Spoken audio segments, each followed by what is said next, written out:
morning, everyone. Welcome to Delta Entertainment. I am your host, Liquid Kenobi. And before we get started, guys, please hit that like button and please subscribe to my channel. Would appreciate that very, very much. Here we go. So, we got this interesting article that came out yesterday, and I read about it, but there's a lot that you guys need to look into. So here it is. Tabletop RPG GiantLands creates a future with no white people, or USA as wonderful filled proclaims. Their kind are finally gone from this earth. So it looks like a company has created something that there's no white people, there is nothing of believing in America, all that. So it's really bad, bro.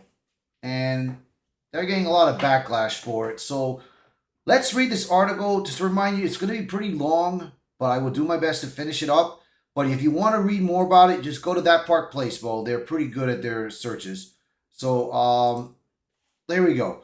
The creators of tabletop role-playing game GiantLands are facing growing backlash after the official Wonderfilled Games account posted a message on social media describing the game's premise as a decolonized RPG set in the future where the USA and the white people don't exist. This is unbelievable, bro. Wow. So here we go. Let's read it right here. The premise: what if in the future there were no white people? James Ward loved it.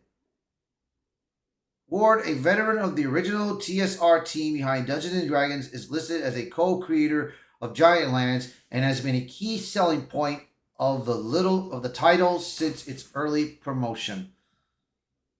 The same post asserted that artist Larry Elmore, along with Steve Once and Jeff D, were involved in shaping the visual tone of the game.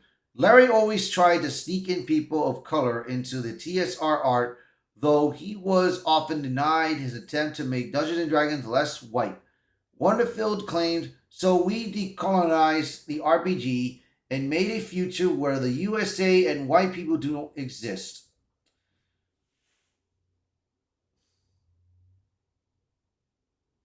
So, I'm going to look this up. I'm going to look one thing up real quick.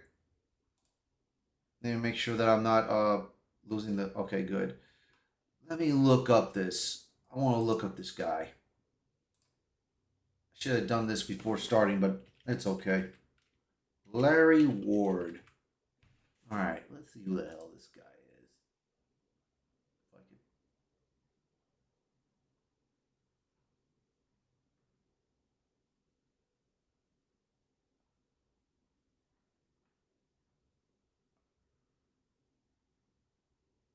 Larry Ward. Dungeons and Dragons.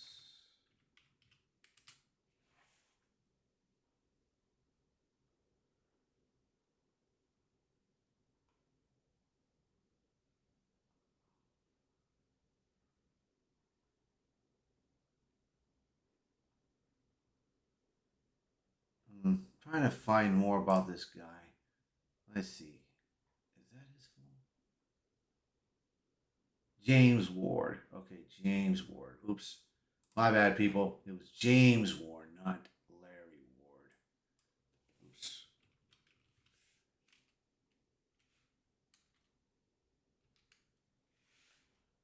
All right, James Ward. There we go. So this guy, wow.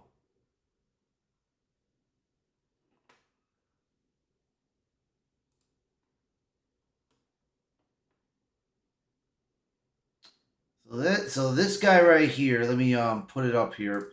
He already passed away, which is strangely enough. So let me see if I can. There we go.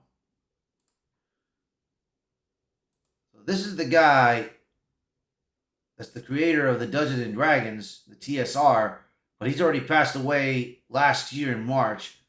But I guess before that, before all this happened, he was interested in doing something like that, and this is something that it's going to go down in flames. So let's continue on this.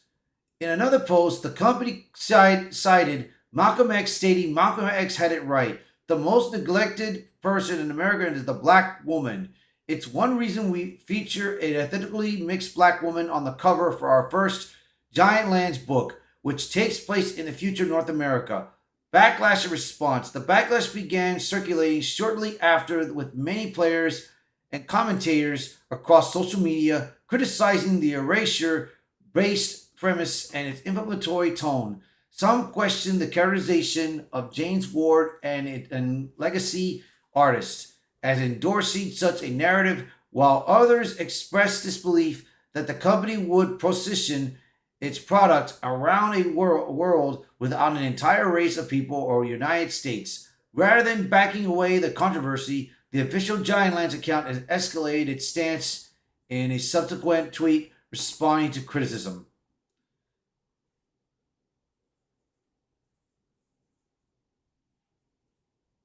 So wow. Kevin Lamb made a response to this quote, what they wrote here. So he wrote, apparently in the interest of being more representative and inclusive, the GiantLands RPG gleefully embraces the premise of a future with no white people. No, man, this is insane, dude. So here it is. This is what they wrote. This is what Warnerfield wrote here. Trumpsy losers like this is what killed our business. The company said on its official X account, they live in some white fantasy of reality. We won't serve them or theirs. They are not welcome at our tables. They bought the books and didn't realize the premise is that they and their kind are finally gone from this earth. So help us God. As a publication, the tweet remains live on the platform. Wonderfield has not issued an apology or clarification regarding the language used. The posthumous claims raise ethical questions about James Ward's legacy. One of the most controversial aspects of Wonderfield's messaging lies in the attribution of support to James Ward. In the original post, the company stated the premise, what if in the future there were no white people? James Ward loved it too. However, Ward, on the original co-creator of GiantLands and a foundational figure in tabletop RPG history, passed away on March 18th, more than a year before the message was posted. Ward was a titan of the role-playing industry. He created Metamorphosis Alpha in 1976, widely considered the first sci-fi RPG ever published. He co-developed Gamma World in 1978, helping pioneer the post-apocalyptic RPG genre. As a major contributor to STSR, the original publisher of Dungeons and Dragons, Ward has also worked on Gods, Demigods, and Heroes, Deities, and Demigods, and numerous other classic titles. He later served as an executive at TSR and helped shape the early expansion of the Dungeons and Dragons brand. Over decades, he authored RPGs, novels, and designer essays that influenced generation of game masters and players. Yeah, I used to play something like that, bro. Games and all that, and read a couple of books, watched a little bit of a cartoon movie and everything, and a cartoon show. But still, man, him supporting this, that's not good, bro.